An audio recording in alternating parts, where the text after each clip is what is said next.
हरे कृष्ण।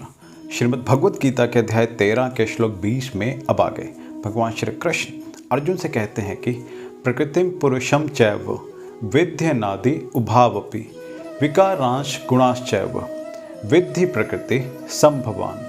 अर्थात प्रकृति तथा जीवों को अनादि समझना चाहिए, उनके विकार तथा गुण प्रकृति जन्य हैं। इस अध्याय के ज्ञान से मनुष्य शरीर तथा शरीर के ज्ञाता को जान सकता है। यह शरीर क्रिया क्षेत्र है और प्रकृति से बना है। शरीर के भीतर पत तथा उसके कार्यों का भोग करने वाला आत्मा ही पुरुष या जीव है, वह ज्ञाता है। और इसके अतिरिक्त एक दूसरा ज्ञाता भी है जो परमात्मा है।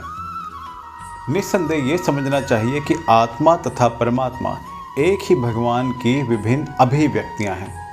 जीवात्मा उनकी शक्ति है तथा परमात्मा उनका साक्षात अंश है। शास्त्रों में भगवान का वचन है कि जो लोग प्रकृति द्वारा आकृष्ट हैं वे कठिन जीवन संघर्ष कर रहे हैं। लेकिन इन कुछ श्लोकों के वर्णनों से निश्चित समझ लेना होगा कि प्रकृति के 3 गुणों द्वारा उत्पन्न विकार प्रकृति की ही उपज हैं। जीवों के सारे विकार तथा प्रकार शरीर के कारण हैं और जहाँ तक आत्मा का संबंध है सारे जीव एक से हैं। और अगले श्लोक में जानेंगे कि भगवान श्री कृष्ण ने अर्जुन से आगे क्या कहा। तब तक मेरे साथ प्रेम से कहिए हरे कृष्ण, राधे राधे।